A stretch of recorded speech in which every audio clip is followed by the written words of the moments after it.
J'ai ri à l'enterrement de mon mari, tout le monde a cru que j'avais perdu la tête à cause du chagrin. Sa mère a eu un haut le cœur et m'a traitée de honteuse. Dan, le frère de Benjamin, s'est levé comme s'il allait m'escorter vers la sortie, mais je ne pouvais pas m'arrêter de rire. Voyez-vous, Benjamin avait cette obsession d'être préparé à tout. Des fonds d'urgence, des générateurs de secours, 3 polices d'assurance différentes. Le pire, il avait même un classeur étiqueté quand je mourais, qu'il mettait à jour chaque trimestre. Sa famille trouvait cela morbide. Moi, je trouvais ça touchant. 3 semaines avant sa mort, alors que le cancer gagnait enfin après 18 mois de combat, il m'a fait asseoir à la table de la cuisine. Il avait l'air épuisé, mais déterminé. J'ai fait une vidéo pour les funérailles, a-t-il dit. Quelque chose pour t'aider à traverser ça. Promets-moi que tu la feras diffuser. J'ai promis. Je pensais que ce serait un message d'adieu sincère sur nos 12 années ensemble. Peut être des histoires sur notre chien Biscuit, des conseils pour aller de l'avant, le genre de choses qui feraient pleurer tout le monde, mais qui seraient apaisants. Le directeur des pompes funèbres, un jeune homme nerveux nommé Tim, m'a remis une clé USB le matin du service. Votre mari a laissé des instructions très spécifiques. Il voulait que ceci soit diffusé exactement 20 minutes après le début du service, juste après le discours de son frère. L'éloge funèbre de Dan était d'une banalité affligeante. Il a parlé du succès de Benjamin dans son entreprise de logiciels, de son amour pour la randonnée, et m'a à peine mentionné.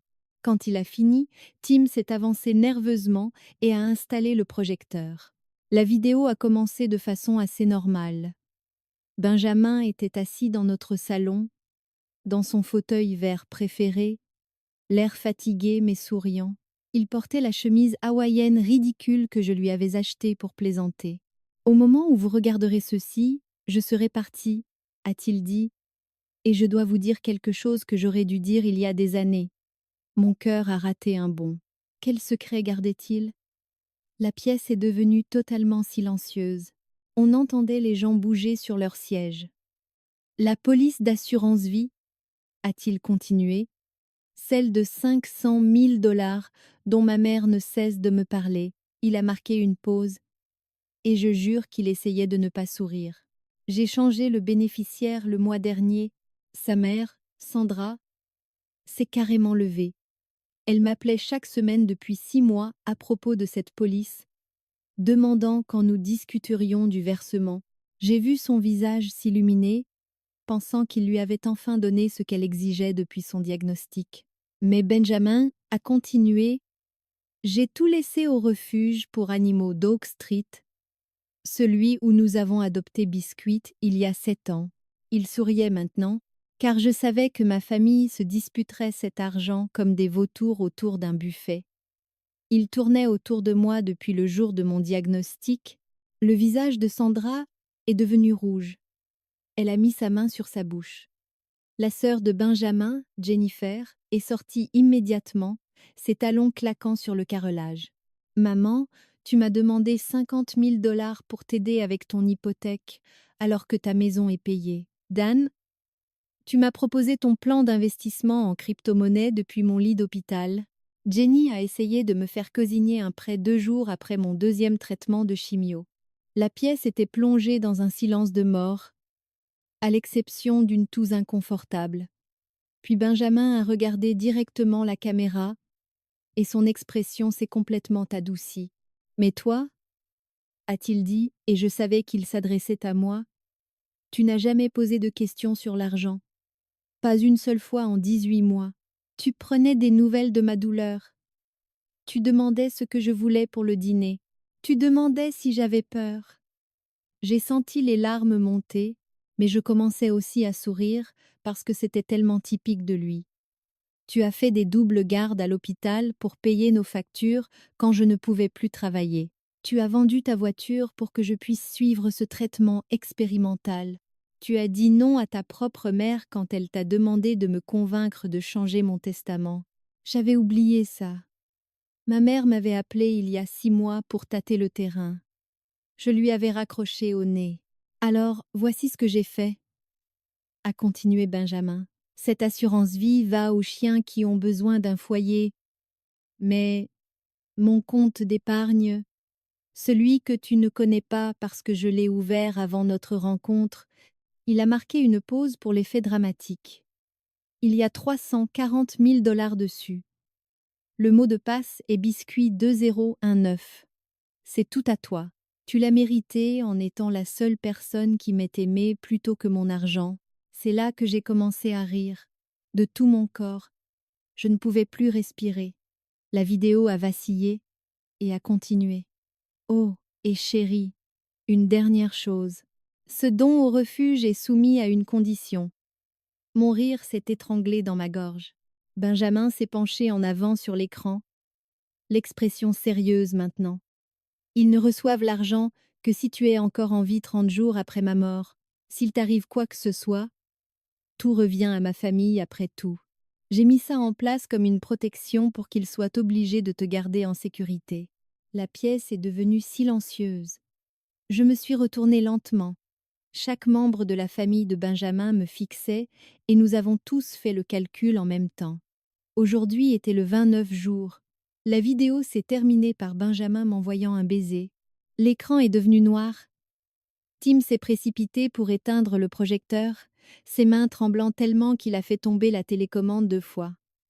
J'ai regardé ma montre, 15h47. Dans exactement 20h13, j'atteindrai la barre des 30 jours. Sandra s'est ressaisie la première. Elle s'est placée directement sur mon chemin alors que j'essayais de partir. Nous devrions en parler comme des adultes, a-t-elle dit, d'une voix mielleuse. Le même ton qu'elle avait utilisé pour demander à Benjamin de changer son testament alors qu'il était sous morphine. Pourquoi ne viendrais-tu pas dormir à la maison ce soir? Tu ne devrais pas être seule en ce moment. Je l'ai regardée. Elle portait des talons Prada noirs qui coûtaient plus cher que mon loyer mensuel. Des boucles d'oreilles en diamant que Benjamin lui avait achetées pour ses 60 ans, juste avant son diagnostic. Son visage affichait une expression d'inquiétude qui n'atteignait pas ses yeux. « Ça va aller, Sandra. Merci quand même. Je pense vraiment que ce serait mieux. » Sa main s'est refermée sur mon poignet, doucement mais fermement. « Benjamin voudrait que nous nous occupions de toi. » J'ai retiré mon bras. Benjamin a été très clair sur ce qu'il voulait. « Je vous verrai tous demain. » Dan est apparu à mon autre coude. « En fait, attends. Est-ce qu'on peut parler une seconde? » Seul, je l'ai suivi sur le parking du funérarium. Il s'est appuyé contre sa BMW, se frottant le visage à 2 mains. C'est n'importe quoi. Écoute, maman est déjà en train de texter sur le groupe familial. Elle veut que tout le monde se réunisse chez elle dans 1 heure pour discuter des options. Des options pourquoi? Dan m'a regardée comme si j'étais délibérément obtuse. Tu sais quoi? Écoute, je ne dis pas que quelqu'un ferait réellement quelque chose, mais maman a des idées et Jenny suit tout ce qu'elle dit. Et ma femme Patricia pense que tu as manipulé Benjamin. Je ne savais même pas pour le testament. Je sais. Il a sorti son téléphone et a commencé à taper. Je vais engager de la sécurité pour toi. Des gars du privé. Ils peuvent être chez toi dans 3 heures. Dan, je ne peux pas me permettre. C'est moi qui paie. C'est non négociable. Benjamin était mon frère. Je n'ai pas été géniale avec lui à la fin, je le sais, mais je ne laisserai rien t'arriver parce que notre famille est cupide. Un SMS a fait vibrer mon téléphone. Jennifer, nous devons parler de l'état mental de Benjamin quand il a fait cette vidéo. Il n'avait manifestement pas les idées claires. Appelle-moi. Je l'ai montré à Dan. Il a juré entre ses dents. Bloque son numéro. En fait, bloque-les tous sauf moi. Je te tiendrai au courant s'il se passe quelque chose d'important. Elle est déjà chez l'avocat, n'est-ce pas? Probablement en train de camper devant. Dan a regardé sa montre. Le bureau d'Howard est fermé aujourd'hui pour les funérailles, mais elle sera là demain à la 1re heure pour exiger de voir le testament de Benjamin. Peut-elle le contester? Elle peut essayer. Ça ne marchera pas. Benjamin a tout documenté. Chaque conversation, chaque demande d'argent, chaque fois que quelqu'un s'est enquis de ses finances. Howard a tout. Il me l'a montré quand Benjamin a changé les choses. Le téléphone de Dan a vibré. Il a grimacé. Maman demande pourquoi je te parle. Je dois aller limiter les dégâts. L'équipe de sécurité t'appellera dans l'heure. Garde ton téléphone allumé. Je l'ai regardé s'éloigner. Le parking se vidait. Tim se tenait près de la porte, l'air anxieux. Je suis retournée à l'intérieur. Avez-vous le fichier vidéo de Benjamin? Je ne peux pas vous le donner. Confidentialité client. Benjamin était mon mari. Je comprends, mais ses instructions étaient très spécifiques. La vidéo devait être diffusée une fois, puis détruite. Détruite? Oui. Je dois l'effacer de notre système ce soir. Je suis désolée. J'ai pensé à lui demander de m'en faire une copie quand même, mais Benjamin avait voulu qu'elle soit détruite. Il y avait probablement une raison. Il avait pensé à tout le reste. J'ai conduit jusqu'à chez moi en pilote automatique. Mon appartement était dans un entrepôt converti au centre-ville. Un quartier industriel rempli de studios d'artistes et de jeunes professionnels. Benjamin avait détesté ça au début, trop bruyant, trop moderne. Puis il avait appris à aimer les briques apparentes et les immenses fenêtres. Maintenant, l'endroit semblait trop grand, trop vide. Alors que je déverrouillais ma porte, mon téléphone a sonné. Numéro inconnu. Est-ce Madame Patterson? Oui. Je m'appelle Ruth Coleman. Dan Patterson a engagé mon entreprise pour assurer votre sécurité. Puis-je avoir votre adresse? Je la lui ai donnée. Il a dit qu'ils auraient quelqu'un devant mon immeuble d'ici 90 minutes. Il a demandé si j'avais des verrous fonctionnels, un système de sécurité, des contacts d'urgence. Tout cela était très professionnel et légèrement terrifiant. Après avoir raccroché, j'ai réalisé que j'étais affamée. Je n'avais rien mangé depuis la veille. Il y avait des restes de nourriture thaïlandaise dans le frigo, mais l'odeur m'a donné la nausée. J'ai tout jeté et je me suis fait des toasts.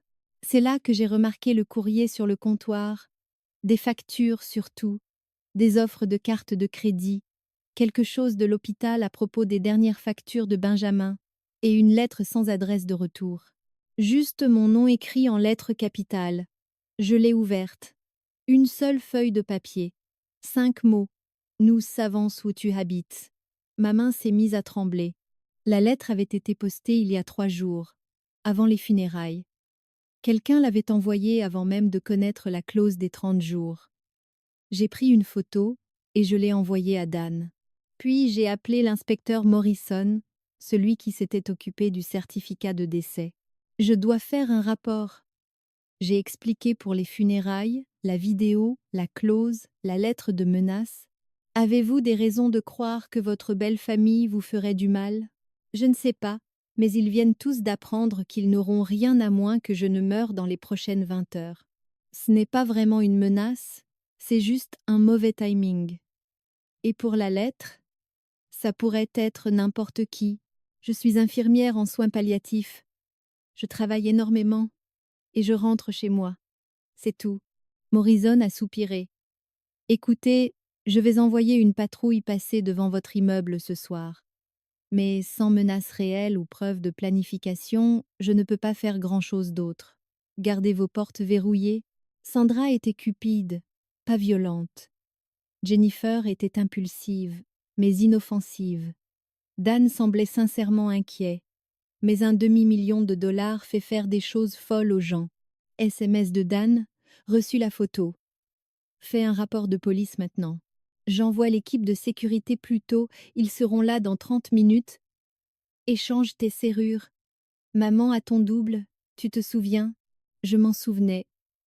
Benjamin lui avait donné un double quand il était à l'hôpital.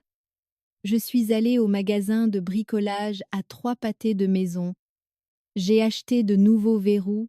Alors que je verrouillais ma porte, j'ai entendu des pas dans l'escalier. Une femme est apparue sur le palier. La cinquantaine. Tenue professionnelle. Une mallette. Emma Patterson? Je suis l'avocate de Benjamin. Howard Greer. Avez-vous quelques minutes? Benjamin ne m'avait jamais dit que Howard était une femme. Elle m'a montré sa carte. Je l'ai laissé entrer, mais j'ai gardé mon doigt au-dessus du 911 sur mon téléphone. Elle s'est assise et a sorti un dossier épais. Benjamin a été très précis sur le timing de cette rencontre.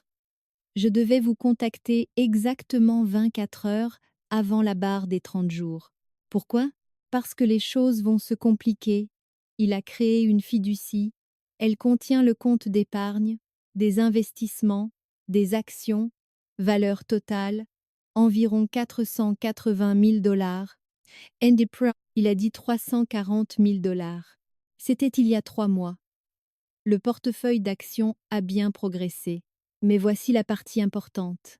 Si vous mourrez, devenez frappé d'incapacité ou êtes déclarée mentalement incompétente avant demain, tout revient à sa famille. Mentalement incompétente? Si quelqu'un vous fait interner, dépose des documents affirmant que vous êtes un danger pour vous-même ou pour autrui. C'est difficile, mais pas impossible, si plusieurs membres de la famille témoignent. C'était donc pour ça que Sandra voulait que je vienne chez elle. Que dois-je faire? Exactement ce que vous faites. Restez loin d'eux. Ne signez rien. N'allez nulle part seul avec eux. Et n'acceptez aucune nourriture ni boisson de leur part. Benjamin connaissait sa famille. Il n'était pas paranoïaque. Il était réaliste. L'équipe de sécurité est arrivée, Russe et Javier. Des anciens militaires, des visages sérieux. Russe a dit: nous allons nous installer devant votre porte. Howard m'a remis une autre clé USB. Benjamin a fait une autre vidéo. Celle-ci est juste pour vous. Il voulait que vous la regardiez ce soir. Seule. Quand j'ai été seule, j'ai enfin craqué. De gros sanglots qui me faisaient mal à la poitrine. Puis, j'ai branché la clé. Benjamin était sur l'écran, dans notre chambre, assis sur le bord du lit avec son vieux sweatshirt d'université que je lui volais toujours. Salut M. Si tu regardes ça, c'est que tu as atteint le 29 jours. Je savais que tu y arriverais. Tu es plus coriace que toute ma famille réunie. Il souriait, ce sourire en coin qui m'avait fait craquer. Je suis désolée de t'avoir fait subir ça, mais je devais m'assurer que tu serais en sécurité, qu'il ne pourrait pas te manipuler pendant que l'argent était encore en jeu. Il a toussé. La vidéo avait été enregistrée vers la fin. Demain, ils vont essayer toutes les tactiques possibles. Ils vont pleurer, menacer, essayer de prouver que je n'avais plus ma tête. Howard a tout pour contrer ça. N'entre pas dans leur jeu. Après les 30 jours, tu auras de l'argent.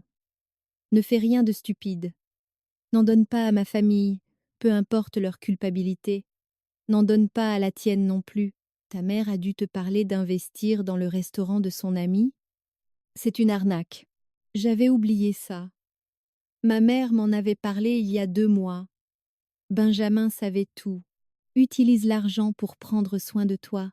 Voyage. Prends des congés. Passe ce master dont tu parlais.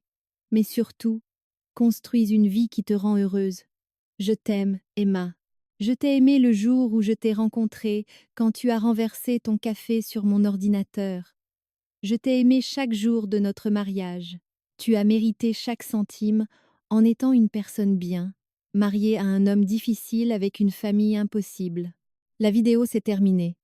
Mon téléphone a vibré, SMS d'un inconnu, tu ne peux pas te cacher éternellement. J'ai fait une capture d'écran et je l'ai envoyée à Dan et Howard. Un autre numéro. Benjamin était malade quand il a fait cette vidéo. Nous contestons. Tu n'auras rien. Puis un troisième. Ce n'est pas fini. Mon téléphone s'est mis à sonner sans arrêt. Je l'ai éteint. On a frappé à la porte. Madame Patterson? C'est Russe. Vous avez une visiteuse. Elle dit être une collègue de l'hôpital. C'était Talia, une autre infirmière. Elle tenait un plat de gratin. J'ai entendu ce qui s'est passé. Je voulais voir comment tu allais. Elle est entrée et a commencé à servir. Combien de temps dois-tu encore attendre? 19 heures. Est-ce que tu penses vraiment qu'il te ferait du mal? Je ne sais pas, mais Benjamin le pensait. Talia a mangé en silence, puis est partie. J'ai essayé de dormir, sans succès. À 2 heures du matin, j'ai abandonné. J'ai ouvert l'ordinateur de Benjamin. Ses emails étaient encore connectés. J'ai ouvert le dossier Famille. Des centaines de messages de Sandra, Jennifer et Dan. Sandra. Je devrais être la bénéficiaire temporairement, juste pour m'assurer que l'argent est bien géré. Benjamin. Non. Jennifer demandait de l'argent pour une idée de business. Puis une voiture, puis le loyer. Benjamin disait non. Elle devenait méchante. Tu as toujours été égoïste. Les emails de Dan étaient différents. Il avait demandé une fois d'investir dans la crypto. Benjamin avait refusé avec une explication détaillée. Dan avait répondu « Tu as probablement raison. Merci d'avoir été honnête. J'ai trouvé des emails du dernier mois. » Sandra écrivait à propos du traitement expérimental. « Tu gaspilles de l'argent pour de faux espoirs. Tu devrais accepter la réalité et t'assurer que ta famille est prise en charge. » Benjamin avait répondu « Ma femme est ma famille. » Le matin, à 7 heures, on a frappé violemment à la porte. « Emma, je sais que tu es là. » C'était Sandra. Sa voix était perçante, paniquée. Russ lui disait de partir. J'ai entrouvert la porte. « Nous ne sommes plus une famille, Sandra. » Benjamin a été clair. Il était mourant. Il était drogué. Il a planifié ça pendant des mois. Tu as eu ce que tu méritais.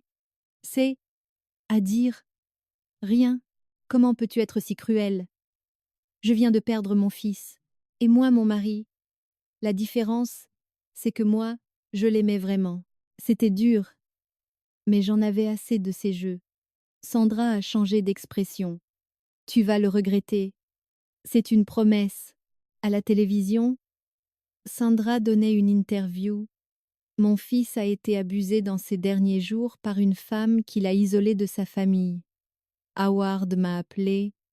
Ne réponds pas. Dans 12 heures, tout sera fini. Ma mère m'a appelé. Alors, tu vas avoir 480 000 $. Tu sais, les factures médicales de ton père s'accumulent. J'ai raccroché. Ma sœur a envoyé un SMS. Maman dit que tu es riche. Tu peux me prêter 5 000 $? Puis Russ a frappé à la porte. Quelqu'un m'a dit de vérifier votre voiture. Il est descendu.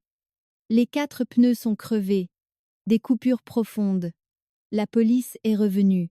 À 3 heures du matin, Jennifer est venue sonner sans arrêt. Lois l'a fait partir. À 6 heures du matin, Howard a appelé.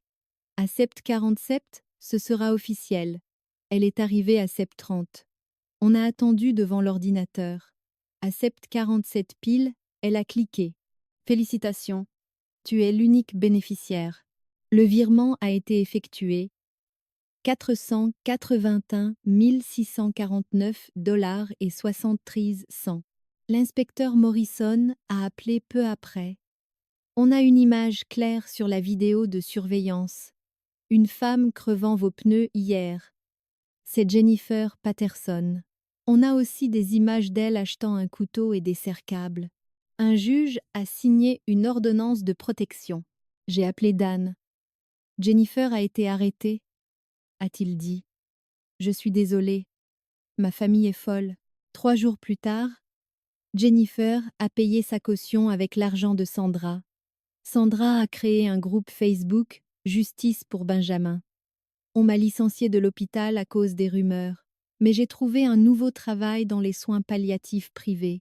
Ma première patiente était Dorothy, une femme adorable. Sandra a fini par faire une dépression nerveuse.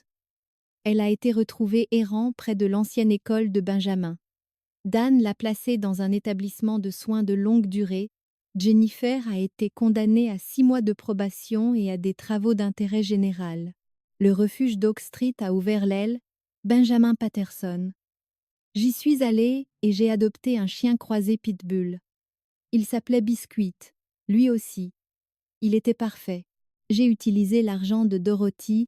Elle m'avait laissé un chèque de 5 000 $ avant de mourir pour m'inscrire au master que j'avais toujours voulu faire. 150 jours après la mort de Benjamin, Dan m'a dit que Sandra allait mieux grâce aux médicaments. Elle avait demandé si j'étais heureuse.